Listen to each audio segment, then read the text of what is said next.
आप सभी का स्वागत है। मैं हूं प्रोफेसर नीरू। आज मैं आपसे बात करने वाला हूं स्पर्श ऑर्गेज्म के बारे में। स्पर्श ऑर्गेज्म जैसी तो कोई चीज नहीं होती, लेकिन मैं आपको एक विशेष प्रक्रिया को समझाने के लिए स्पर्श ऑर्गेज्म टर्म दे रहा हूं।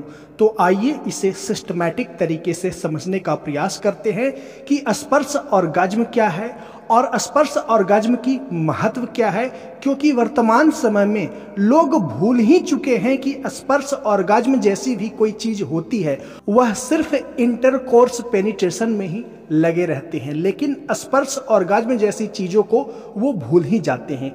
तो देखिए, स्पर्श ऑर्गेज्म को हमेशा बैड टच के रूप में यूज किया जाता है, लेकिन जो व्यक्ति किसी भी फीमेल को बैड टच करता है, बैड टच का मतलब आप समझने का प्रयास करिएगा, चलते रास्ते किसी को पीछे से टच कर देना, किसी को आगे से टच कर देना, ये सारी एक्टिविटी बैड टच में आती है। तो जो व्यक्ति बैड टच करता है किसी फीमेल को ना, वह स्पर्श ऑर्गेज्म से ही प्रेरित होता है। और शुरुआती दौर में जब कोई मेल या जब कोई फीमेल यौन उत्तेजना के प्रभाव में होती है, तो वह अपने से विपरीत लिंग वाले पर्सन को टच करके एक प्रकार का प्लेजर का एक्सपीरियंस करता है, जिसे मैं स्पर्श ऑर्गेज्म नाम दे रहा हूं। अब देखिए, स्पर्श ऑर्गेज्म का महत्व क्या है। यदि आप स्पर्श ऑर्गेज्म लेने में एक्सपर्ट हैं, तो आप यौन आनंद ज्यादा से ज्यादा ग्रहण कर पाएंगे। लेकिन वर्तमान समय में लोग इतना संवेदना विहीन हो चुके हैं, उनके अंदर संवेदना का इतना अभाव हो चुका है कि वह सबसे संवेदनशील पार्ट से ही आनंद लेना चाहता है। और एक मेल के लिए सबसे संवेदनशील पार्ट क्या होता है? उसका मेल पार्ट। और एक फीमेल के लिए सबसे संवेदनशील पार्ट क्या होता है? उसकी फीमेल पार्ट। तो लोग इतना संवेदन विहीन हो गए हैं ना, कि अपने सबसे ज्यादा संवेदनशील अंगों को यौन उत्तेजना व यौन आनंद को प्राप्त करने के लिए लगाते हैं, जिससे उन्हें पूरी अच्छे तरीके से यौन उत्तेजना व यौन आनंद का एहसास नहीं हो पाता। लेकिन जो व्यक्ति काफी ज्यादा संवेदनशील होते हैं, काफी ज्यादा ग्रहणशील होते हैं, थोड़े से स्पर्श से प्रभाव में आ जाते हैं, वो लोग स्पर्श ऑर्गेज्म को काफी ज्यादा नेक्स्ट लेवल पे एंजॉय करते हैं।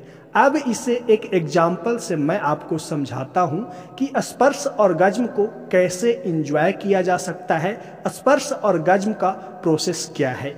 जैसे एक हस्बैंड कुकुल्ड फैंटेसी के प्रभाव में है और वो अपनी वाइफ को किसी अदर मेल से प्ले करवाने की कल्पना से जब भरे होते हैं, यानी कि हस्बैंड के अंदर कुकुल्ड फैंटेसी जब जोरों पे होती है, तो यह व्यक्ति जब अपनी वाइफ से प्ले करते हैं ना, तो अपनी इमेजिनेशन में अपनी वाइफ को अदर मेल से प्ले करते हुए इमेजिन करते हैं और अपनी वाइफ को सबसे न्यूनतम कपड़े पे ले आते हैं और खुद बिस्तर पे लेट करके या खुद बिस्तर पे आराम से रिलैक्स की मुद्रा में बैठ जाते हैं और अपनी वाइफ को सबसे न्यूनतम कपड़ों में, सबसे कम कपड़ों में अपने पास बैठने को बोलते हैं।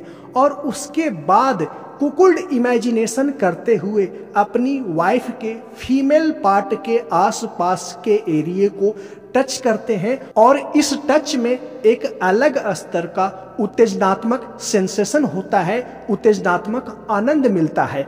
और हस्बैंड इस आनंद को लंबे समय तक टच करके अपनी वाइफ के फीमेल पार्ट के आसपास के एरिया में या अपनी वाइफ के इरोटिक जोन्स के आसपास टच करता है और कुकुल्ड इमेजिनेशन को करते हुए स्पर्श ऑर्गेज्म का एक्सपीरियंस करता है। और मेरी इस बात को काफी कम लोग हैं जो कनेक्ट करके समझ पाएंगे कि मैं आखिर कहना क्या चाह रहा हूं। जो समझ पा रहे हैं, बहुत अच्छी बात है। इसीलिए स्पर्श ऑर्गेज्म का सभी लोग एंजॉय करें, अपनी फीमेल पार्टनर के साथ, अपनी वाइफ के साथ एकदम रिलैक्स के पल में आ जाए, रिलैक्स के मूड में आ जाए, रिलैक्स के मोड में आ जाए और अपनी फीमेल पार्टनर के फीमेल पार्ट को, back female part, front female part, upper female part, सारे फीमेल पार्ट और इरोटिक जोन्स को टच करें और उस टच से एक प्रकार का आनंद की अनुभूति होती है जिसको अवश्य लें।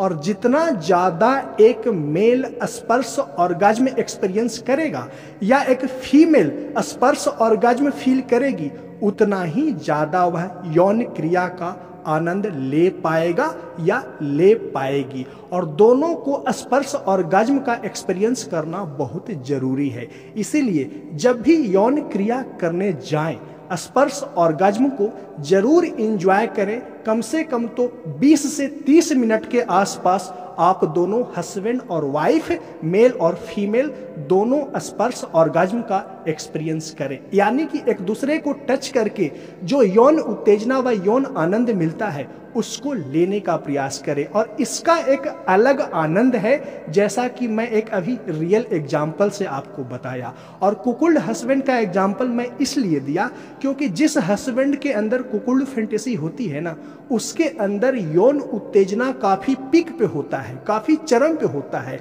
तो वह व्यक्ति अपनी वाइफ को किसी बुल के साथ इमेजिन करते हुए काफी ज्यादा उत्तेजना की अवस्था में होता है। और उस उत्तेजनात्मक अवस्था में उसके अंदर एक पात्रता आ जाती है कि वह स्पर्श ऑर्गेज्म का आनंद ले, स्पर्श ऑर्गेज्म का एक्सपीरियंस करे।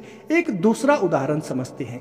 जैसे कोई यंग एज का मेल और फीमेल है, स्कूल गोइंग या कॉलेज गोइंग बॉय और गर्ल है।